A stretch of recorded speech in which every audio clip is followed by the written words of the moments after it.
Kia ora koutou. Welcome to the level announcement. Are we going to level out or level up or level down? Level out. What is leveling out? Staying the same? Who knows? Yeah, I mean, cases haven't really been going down. And as an Aucklander, can I say we haven't been the best at complying with these restrictions so far?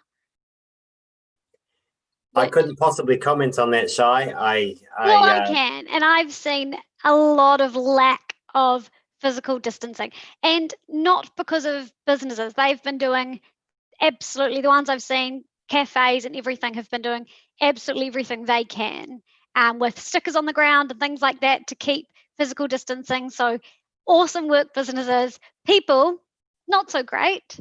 And so if we do have these rules extended, the current levels, we kind of deserve it because we haven't been that great at complying with the level that we've got.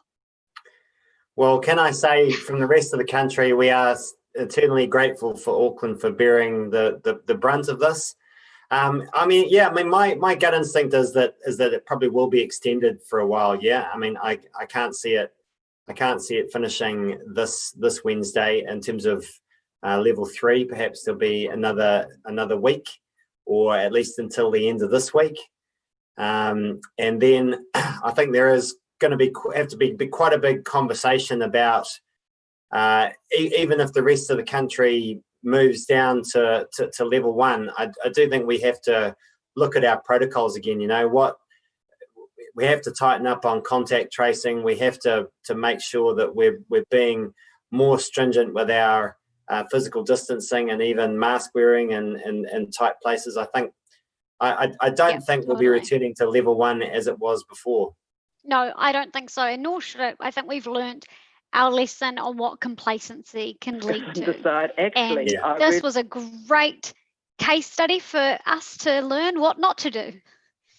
Yeah, and speaking of what not to do, I'm really amazed that the government is sticking with Auckland, our largest city and our largest economic centre, being the site of quarantine. I mean, I can understand it from the perspective of hotels and it being close to the airport, but really, is this is this the long-term solution for us? I think we have to be having a conversation about whether there are alternative places for quarantine, whether they are purpose-built or repurposed, or whether we go with somewhere like, potentially Queenstown as an alternative to Auckland, because it just seems crazy to shut down our largest centre, every time this virus leaks out.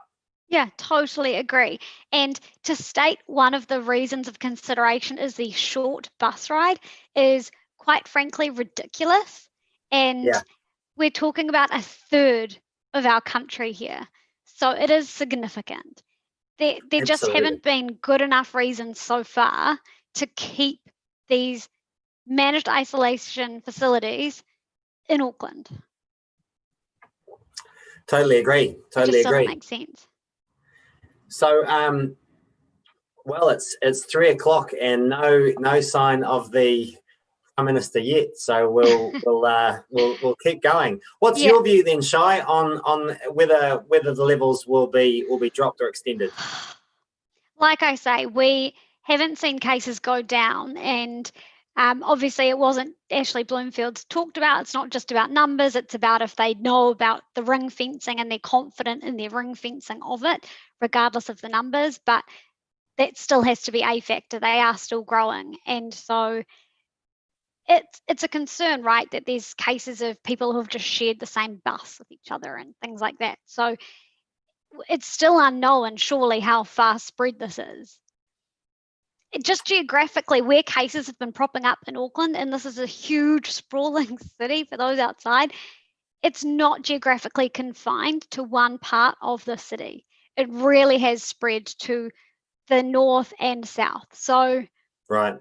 If it was completely geographically confined, really in a small area, we would perhaps be really surprised if they didn't relax the alert levels at this point. But I think, look, who knows? I can't predict. I'm not an expert in this area at all, obviously, and wouldn't pretend to be, but I won't be surprised if we do, as you said, Geoff, if we do have to extend this current level, alert level, a bit longer. Yeah, and for the rest of the country, even if we do shift down from level 2, like I said, I can't see us returning to level 1 as it was. I think there will be ongoing restrictions in place. It's actually been quite good to see people queuing up at the entrances to bars and cafes in order to scan themselves in on their tracing apps and that sort of stuff over the past wee while. I do think that we're establishing some pretty good habits here that we are going to need to continue regardless, because if there is another outbreak, or should I say when there is another outbreak, we want to be able to contain it as tightly as possible. And so that's where the contact tracing is absolutely relevant. Yep, definitely. And in terms of what aspects, I'm just a bit curious, Shai, in terms of your your calling out of fellow Aucklanders there. What sort of aspects have you been seeing as not quite in line with the rules from people? Oh, look, just you've seen friends going for walks together and families congregating and going on bike ride, multiple families going on bike riding expeditions with each other and things like that. So that's not exactly complying, right? So I think the idea of what a bubble is this time hasn't had a lot of attention on. We haven't heard it spoken about as much. So maybe by the lack of focus on that part of the conversation, people have just felt more relaxed about the whole thing. Here we go.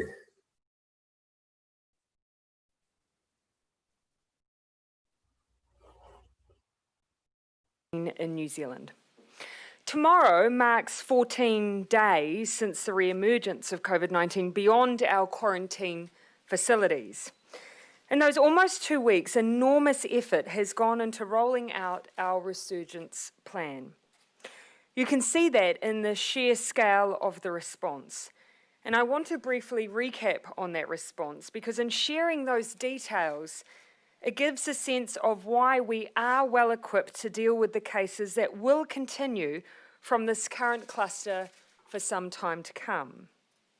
Since Wednesday, 12 August, we have tested more than 100,000 Aucklanders and 194,000 in total across the country. That is more than a quarter of all the testing New Zealand has done for COVID since the beginning of the year in just the last 13 days. On contact tracing, where we find all the people someone with COVID-19 might have come into contact with, we have reached the gold standard of reaching 80% of contacts within 48 hours since the 12th of August. That's a sign we are getting ahead of the virus and are finding people and making sure they are in isolation before they are even symptomatic.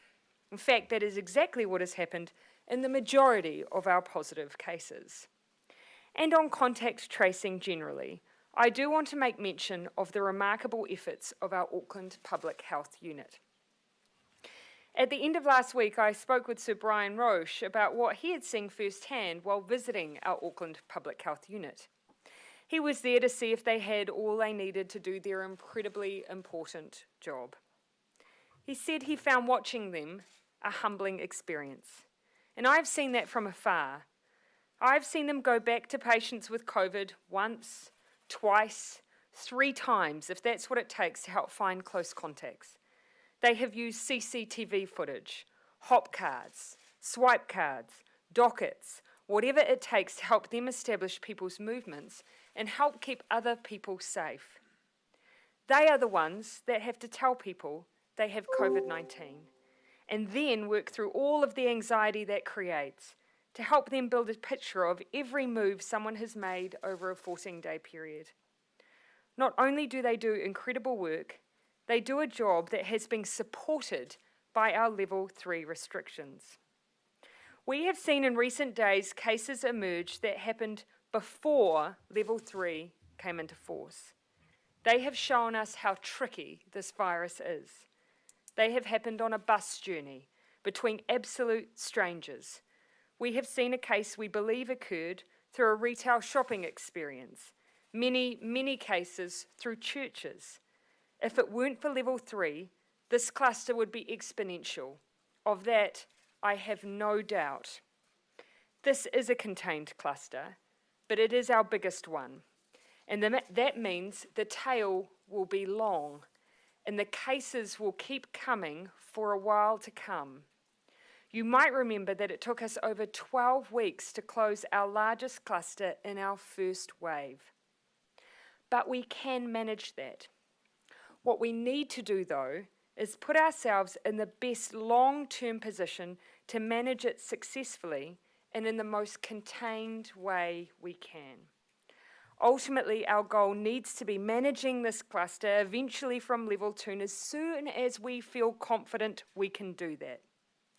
That means feeling confident we have the perimeter of the cluster well understood and defined, and are not seeing too many cases cropping up that we haven't found through contact tracing. Based on the advice of the Director General, we believe that confidence can be built over the course of this week.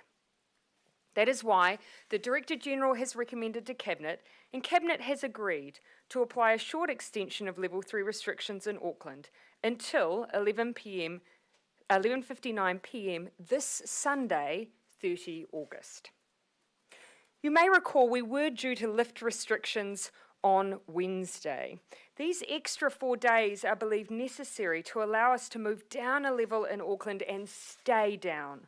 We want both confidence and certainty for everyone. We also agree with the Director General's view that, as we did before, that Auckland should step its way into level 2. That means from midnight on Sunday, schools, hospitality, retail, and those entities that are all able to operate at level 2, they all reopen. But we will keep a limit on mass gatherings. That means groups of no more than 10, with the exception of tangihanga and funerals, which you will recall occurred with up to 50 people the last time we stepped into level 2 gradually. The rest of the country will maintain the current level 2 settings. We will put these settings in place for 1 week from Sunday and review them before Sunday, the 6th of September. So just to review again, we will be keeping in place the current settings for Auckland until 11:59 p.m. on Sunday. From there, we will then move into level 2 for Auckland, with the exception of mass gatherings that will be limited to 10, unless you are attending a tangihanga and a funeral where 50 will able to be applied. As for the rest of New Zealand remaining at level 2, I do want to share the rationale for keeping New Zealand at that level. Many will argue that given we haven't seen cases elsewhere, the rest of New Zealand should see a lift in current restrictions. I absolutely understand the sentiment that sits behind that, and it does make sense, except for one issue, and that is regional travel. There are many people and businesses who will want to enter and leave Auckland once it is at level 2 from Sunday night, and many others who want to see the benefit that comes from our biggest city moving around the country again. That includes, for instance, hospitality or retailers. But with that movement does come risk, so there is a choice to be made. If we want the economic benefit of regional travel, the trade-off is keeping in place the social distancing and mass gathering limits that help keep everyone safe in the meantime. It's a finely balanced decision, but the right one, I believe, when inter-regional borders, they just don't work when the restrictions start reducing. And finally, I want to speak to some of the activity over the week ahead. We continue to ask everyone who is on public transport and planes to wear a mask or face covering. Given the recent transmission we have seen on this form of transport, Cabinet has decided to move to mandating the wearing of face coverings on public transport for level 2 and above. These new orders will come into force from Monday. This isn't a decision we took lightly, but we know masks protect you and the people around you, and we now have a real-life example of that.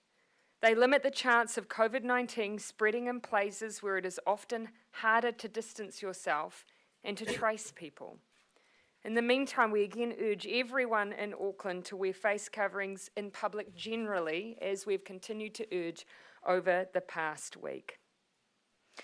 And finally, I've been asked whether the government or New Zealand's strategy should change when it comes to taking on COVID-19. The answer is no. As I look around the world and at the experience of others, we are still of the view that now, more than ever, a stamp-it-out strategy is best for our people and for our economy, for the long-term well-being of New Zealand. That means every time we see cases, we act, we test, we trace, we isolate, and we repeat as many times as we need. And we work incredibly hard to limit the impact of COVID on everyone. That does not mean heavy restrictions every time we see a case. In fact, our ongoing goal has to be to maintain our elimination strategy while trying to reduce the impact on as many people and businesses as possible. But there is no denying that the price Aucklanders are currently paying is the greatest. I want to say that even though many of us haven't been in the city or haven't experienced the second round of level 3, we know it's been tough. I know there are many who have found it harder this time. In part, I imagine the reminder that this is the world's reality and that COVID is ever present is part of that. It is a hard reality to accept. Now, we may not have any choice about whether or not the world is in a global pandemic, but we do have choices around how we deal with it. We have made a choice, and we have a clear plan that means we can get through however long this pandemic is in the world and keep as much normality, including for our economy, as possible. We have done that for 6 months already, and we can keep doing it. The next 7 days, in fact, the next several weeks, we'll see more cases, but it will also see thousands of tests, hundreds of workers contact tracing, a team out in full force to stamp out COVID-19 in New Zealand. And I hope it will also see everyone playing their part, staying home if they're sick and getting a test, downloading the COVID Tracer app, keeping a log of everywhere they go and everyone they're with, washing their hands, being kind.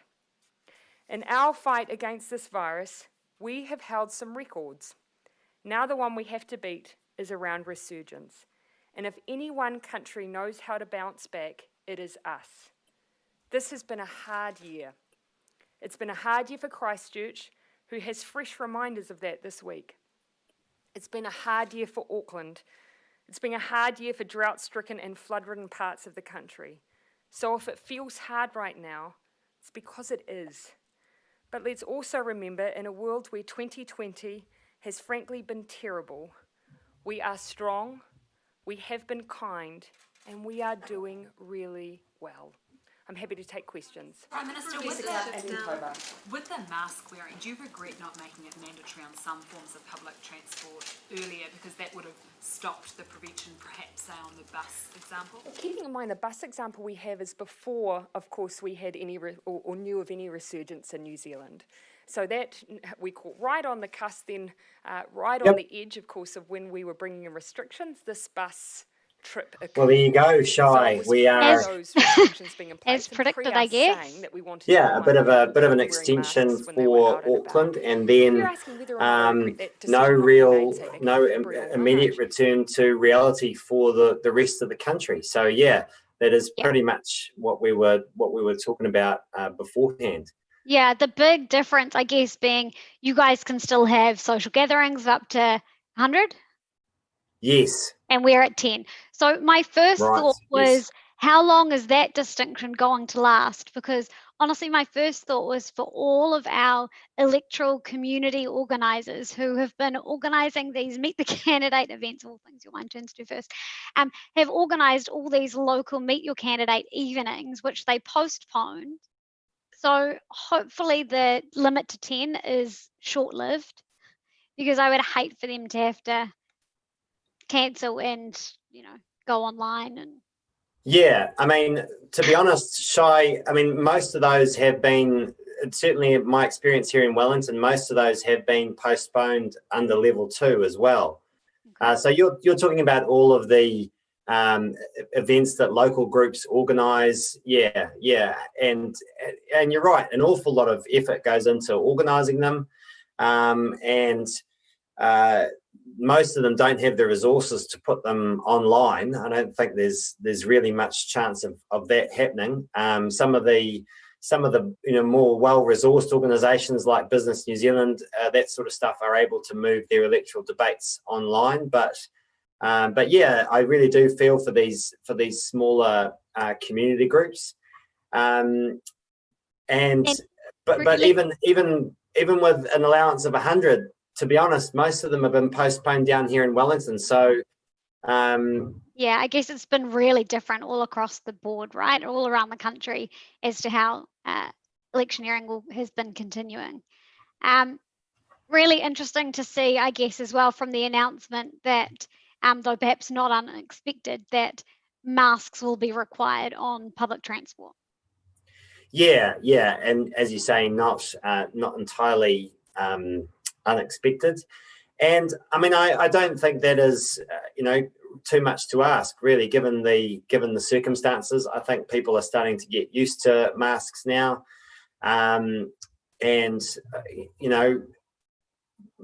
hopefully most people are able to get hold of one without too much of an issue. I mean, it's not too hard to jerry rig one out of some cloth, is it? So yeah, exactly. There's the thing. It's mask or covering, right? So it's just at least 2 layers of protection to have an impact, and at least reduce the risk to the extent that it can, which is good. But the other thing is, it is no secret that Auckland's public transport is always a horrendous affair, and you avoid it as much as you can, or many Aucklanders avoid it as much as they can, hence our obsession with cars. So I just worry that just sends in kind of a risk warning to everyone: avoid public transport, and even more people may be going, if they can, to and from work or school in cars for fear of, the risks, the heightened risks. That's right. Yeah, there is a risk of that. Although I think Auckland, from the sounds of it, from the traffic statistics, has been the one city where people have been getting used to working from home more so. So maybe we'll see a continuation of that particular trend. And there's no reason why not, right? I mean, we have the technology to work remotely, and so exactly. if it's possible with your business, then let's celebrate it. Yeah, most definitely. And even if it's just reduced days in the office, it's still going to have a huge impact. And clearly it's possible for so many businesses. So hopefully they do continue this new trend. Yeah. Hey, well, there we have it, folks. There's the news. And as you say, Shai, there'll be a lot of people organising election events around the country right now who will be, frantically scurrying away, potentially reorganising things, because I think a lot of people felt that that the restrictions in the rest of the country were going to be relaxed. So there could be quite a few surprises there. Yeah, I think that's probably really fair. So more of the same for longer, basically. Yeah, well, take care of yourself, Shai, and the rest of Auckland. It's another week, pretty much, I guess, through till next Sunday. Yep. So look after your mental health. Are you looking after your mental health, Shai? I am. I actually went for some walks over the weekend, which is awesome. It's something that I stopped doing actually last time, which I didn't really talk about much, but people in my area weren't always very good at keeping the 2 meters, so it just stressed me out too much, so I stopped walking, which I'm determined to not let myself do this time. And it was great. I went for a walk, and I think the mask gives you kind of a psychological barrier, well, for me anyway, and I found that really helped compared to last time. So yeah, I will be going for walks a lot. That's your mental health thing? Yeah. Great. Okay. And don't forget, people, to reach out if you need support. 1737. 1737. Thank you, Shai. I should have that number committed to memory by now. But yeah, it's really important that people reach out if they are struggling. And I certainly know for myself, last time during lockdown, by the end of it, I was struggling. So Aucklanders, if you need that, 1737. And look after each other, look after yourselves, and we'll no doubt see you. We've got a whole bunch of stuff planned this week. I'm not sure I can remember it all off the top of my head, but stay tuned. There will be more lives from Top over the next few days.